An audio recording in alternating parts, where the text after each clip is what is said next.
Allah told Shaitan, فَمَا يَكُونُ لَكَ أَن تَتَكَبَّرَ فِيهَا. When the devil refused to do sajda, when Shaitan refused to do sajda, Allah told him, you have no right, it's not right for you to be arrogant here. The problem of the devil was arrogance. And that's the reason he got kicked out. فَخْرُجْ إِنَّكَ مِنَ الصَّاغِرِينَ. Get out of here. He was expelled because he was arrogant. Now, because he's angry at humanity, you expect that he would turn back to Allah and say, well, you kicked me out of here because I'm arrogant. I'm going to prove to you that they're arrogant. So they don't deserve this place either. But instead of telling Allah, oh, you think I'm arrogant? Let me show you how arrogant they are. He said, you think I'm arrogant? Once I'm done attacking them, I will prove to you, not that they're arrogant, but they're not grateful. لَا تَجِدُ أَكْثَرَهُمْ شَاكِرِينَ. So it's a switch. The switch is, if the complaint against the devil is that he's arrogant, then he should prove that I'm not that different from these guys. Look, they're arrogant too. But no, he says, I will prove that they are ungrateful. What Quran has done so strategically and so wisely here is that's actually shown us something. The opposite of arrogance, we think the opposite of arrogance is humility in the dictionary. The opposite of arrogance is what? Humility. But in the Quran, the opposite of arrogance is gratitude. So Allah has taught us a new opposite, you see. And so what we're learning now is, it is impossible for a human being to be arrogant if they are grateful. And if they are grateful, there's no way arrogance will hurt them. And the fact that arrogance occurs, that can only be a manifestation of a lack of shukr. If shukr was there, there's no way that would have happened. So that's the first important thing. When someone says, hey, at least I'm not arrogant, well, from the Quran's definition, don't just think about arrogance as someone who thinks very highly of themselves, or is full of themselves, or is mean towards others. You and I have to check ourselves, how grateful are we? Because if gratitude is missing, then arrogance is there. Because these are opposites in the Quran now. These have been placed against one another. The next thing that's important here, I kept telling you Shaitan comes from 4 directions. And now we're learning, if his attack is successful, what's the goal? The goal is not for human beings to make a mistake. That's not his goal, that's not enough. Because Allah created the human beings programmed to make mistakes. كُلُّ بَنِي آدَمْ خَطَّاءُونَ. All children of Adam keep on making mistakes. That's what we do. Human beings are not made perfect. We're not angels, we have choice. We have shortcomings. As a matter of fact, I kept telling you, even when we do good deeds, they have shortcomings. Even when we make salah, it's not perfect. Even when we recite Quran, it's not perfect. Even when we do Hajj, it's not perfect. When we fast, it's not perfect. So we're imperfect by definition. So the fact that we have mistakes is no surprise. The devil's mission is not to get us to make a mistake.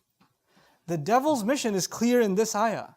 Once I attack them from these directions, I will prove to you that they are not grateful. If he can get gratitude out of us as a result of our mistakes, then he's successful.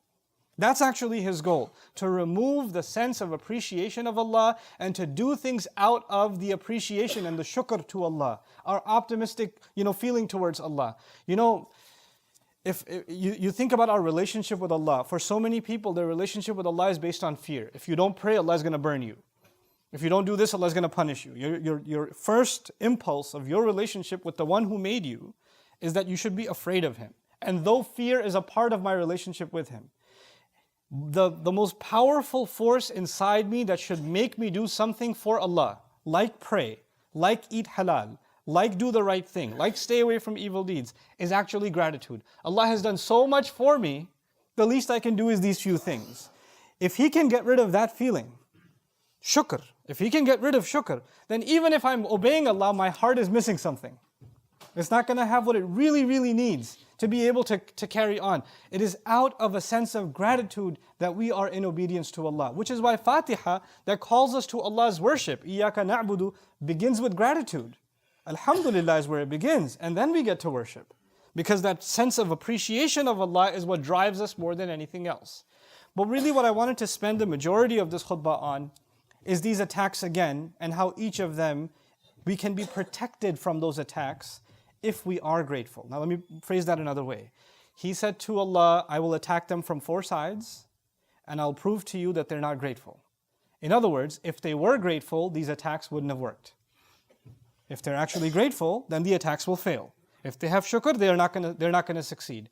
So though I've given you long explanations of each of those directions, I'm going to walk you through each of them again briefly and describe to you in simple terms, how if we can remember to be grateful to Allah, we can actually protect ourselves from the waswasa of shaitan. When he comes from the front, he attacks you and me from the front, he tempts us from what we can have. You see something in front of you, you're tempted by it, the greed. And what comes from the front is also your future. You start thinking about your future or worried about your future. Is this going to happen or is that going to happen? And sometimes you start making bad decisions, decisions that Allah won't be happy with because you're concerned about your future. If you and I have shukr inside us, deep gratitude of Allah inside us, then we know that if you look back in your past, how many times has Allah provided for you? How many times have you been and I've been in a problem and Allah has taken care of us all this time? Why do you think that all of a sudden now Allah will not take care of you? In other words, whatever temptation comes to you from the front, if you and I can learn to be grateful for what we have and not go towards something more than what we need, not let our greed get in the way, not let our reliance of Allah go away, but be grateful He's taken care of me this far, why would He leave me now? This is the same thing Allah said to His Messenger sallallahu alaihi wasallam, مَا وَدَّعَكَ رَبُّكَ وَمَا قَلَى. Allah didn't abandon you. Just because you're going through a hard time and you see something in front of you that you might just grab onto and take it because you're desperate, no. وَوَجَدَكَ ضَالًّا فَهَدَى وَوَجَدَكَ عَائِلًا فَأَغْنَى. You were in desperate need, He provided you before. He reminds him. Your past should remind you how grateful we should be even in times of crisis, which is why, this is the key here, if you're tempted by something that comes in front of you, أَمَّا بِنِعْمَةِ رَبِّكَ فَحَدِّثْ, then actually be grateful to Allah by talking about the favor Allah has done for you. This is what Yusuf alayhi salam did. Yusuf alayhi salam was tempted by that minister's wife. She tried to seduce him. What was his immediate response? مَعَاذَ اللَّهِ إِنَّهُ رَبِّي أَحْسَنَ مَثْوَايَ. My master has been really good to me. First he sought Allah's protection and immediately he said, Allah has been good to me, meaning he was shakir, he was grateful immediately. And that protected him. If you can, you can acknowledge the favor of Allah on you, then the attacks that come from the front, you'll be able to stay away from them. The attacks from behind are scarier though. The attacks from behind are like I described to you before, sometimes people were living in a life of sin. They were doing things they weren't supposed to do, and Allah pulled them out. Maybe it happened last Ramadan, maybe it happened last Jumu'ah, maybe it happened 2 hours ago, I don't know. But Allah pulled you out of sin. And you feel the burden lift from inside you. That's a feeling only you know, nobody else, you can't even describe it to anybody else. You can feel the tears rolling down your eyes because Allah has pulled you into light again. And He's removed darkness from you. And the evil that you felt that was weighing on you has been taken away from you. Now you're in a sense of relief that Allah has actually given you this gift, that He's able to get you away from a life of evil, from a sin. Now that you have that for a while, the devil comes back and says, hey, want to go back? He tries to pull you back again. And when he's about to pull you back, at that moment you and I have to remember the moment we felt gratitude that Allah pulled us out. How grateful were we when Allah pulled us out the first time? A person has to forget that. They have to forget the moment they made tawbah. They have to forget when they felt that closeness to Allah or the relief that Allah gave them. They have to let go of that for the devil to be successful in pulling them back again, in tempting them again. But it is in those moments when he tries to pull you and attack you from behind that you and I have to remind ourselves of how Allah has given us the gift of guidance, how Allah has given us the gift of tawbah, the gift of repentance, so that whenever that same temptation, that same attack, because the devil knows, it worked last time, let me try it again, it'll probably work again on this guy. I tried the last 10 times it worked, the 11th time it should work too. But if you've made tawbah and you've tasted its sweetness, that's what you should be grateful for. And that's what you have to remind yourself of. And if you can remind yourself of that, that attack won't work.